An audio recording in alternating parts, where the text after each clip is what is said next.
Assalamualaikum warahmatullahi wabarakatuh. Innal hamdalillah nahmaduhu wa nasta'inuhu wa nastaghfiruh wa na'udzu billahi min syururi anfusina wa min sayyiati a'malina. May yahdihillahu fala mudhillalah wa may yudlilhu fala hadiyalah. Asyhadu an la ilaha illallah wahdahu la syarikalah wa asyhadu anna Muhammadan abduhu wa rasuluh. Allahumma pasholli wa sallim ala sayyidina Muhammadin sayyidil ummah wa ala alihi wa sahbihi dhawi syadah amma ba'du. Hadirin jamaah MUI TV rahimakumullah. Berpuasa sejatinya bukan hanya secara lahiriah saja, tapi berpuasa harus disertai dengan batiniah juga.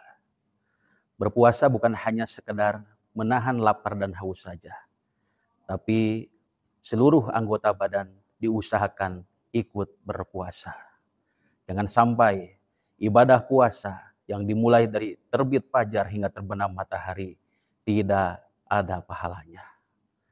Hadirin rahimakumullah. Sebelumnya perlu kita ketahui ada hal yang bisa membatalkan puasa dan ada hal yang dapat mengurangi atau merusak dari pahala puasa tersebut. Mungkin untuk pembatalan puasa semuanya sudah mafhum, sudah mengetahui seperti makan, minum, murtad dan lain sebagainya. Maka pada kesempatan ini saya akan menguraikan sedikit hal-hal yang bisa menggugurkan pahala ibadah puasa kita. Sebagaimana dikemukakan dalam sebuah keterangan Homsun yuftirnas shaim al-kadhibu wal ghibatu wan namimatu wal yaminul ghamusu wan nadru bisyahwat. 5 hal atau 5 perkara yang bisa menggugurkan pahala ibadah puasa kita. Berbohong, ghibah, mengadu domba, sumpah palsu dan melihat dengan syahwat. Hadirin jamaah MUI TV rahimakumullah. Yang pertama, hal yang bisa menggugurkan pahala ibadah puasa yaitu al-kadzibu, yaitu berbohong atau berdusta. Berbohong merupakan dosa kecil, tapi berbohong ternyata bisa merusak pahala ibadah puasa kita. Bahkan ada keterangan yang menyebutkan al-kidbu babul kabair. Berbohong merupakan pintunya dosa besar. Karena tidak sedikit, karena dia dibohongi, kemudian dia menjadi sengsara. Karena dibohongi, dia menjadi celaka. Dan karena dibohongi, dia sampai meninggal dunia. Oleh karena itu, sekecil apapun kebohongan kita, itu harus dihindari. Karena kebohongan bukan hanya menggugurkan pahala ibadah puasa, tapi juga berpotensi menjadi dosa yang sangat besar. Yang kedua, yang bisa menggugurkan pahala ibadah puasa, yaitu al-ghibatu, ghibah, menggunjing orang atau menjelekkan aib seseorang. Kita tiap hari disuguhkan, dihidangkan tontonan dalam televisi. Di sana diberitakan gosip-gosip selebritis. Di sana diberitakan masalah rumah tangga orang lain. Itu merupakan ghibah. Ghibah bukan hanya bagi yang menggibah saja dosanya, tapi bagi yang mendengar pun sama dosanya. Makanya ghibah termasuk kepada hal yang bisa menggugurkan pahala ibadah puasa. Yang ketiga yaitu an-namimatu, mengadu domba. Di zaman yang serba canggih ini, mengadu domba bukan hanya dengan mulut saja, mengadu domba bukan hanya dengan lisan saja, tapi jari jemari kita bisa mengadu domba. Kita mengambil smartphone, isi kuota. Dengan adanya smartphone berkuota, maka kita bisa berkreasi, kita bisa berinovasi, bahkan kita, naudzubillah, bisa mengadu domba. Yang diadu domba bukan hanya satu kelurahan saja.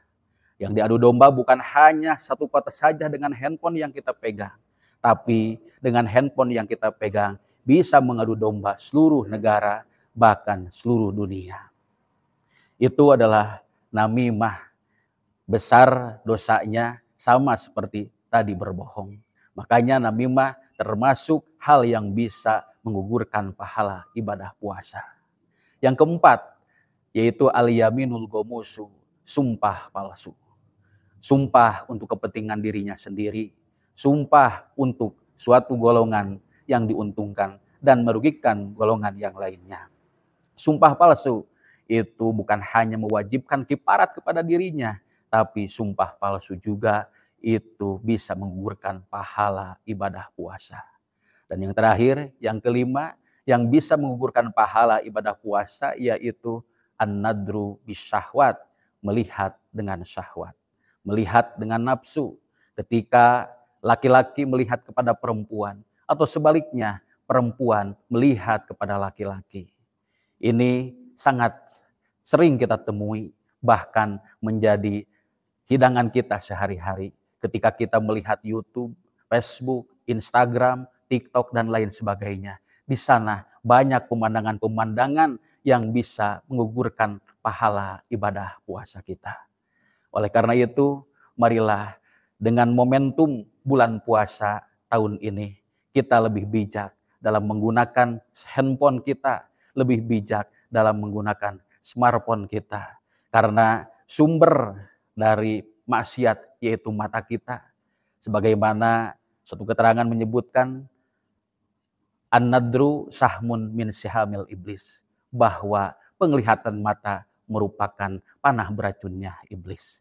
Sumber seluruh kemaksiatan itu bermula dari mata kita. Dengan melihat kita menjadi tergoda, dengan melihat kita menginginkan sesuatu yang kita inginkan. Makanya tidak salah jikalau nadru bisyahwat itu merupakan hal yang bisa menggugurkan pahala ibadah puasa kita. Mudah-mudahan kita semua diberikan taufik dan hidayah oleh Allah Subhanahu wa taala, dan mudah-mudahan puasa kita di tahun ini lebih baik dan lebih berkualitas. Allahul muwaffiq ila aqwamit thoriq. Wassalamualaikum warahmatullahi wabarakatuh.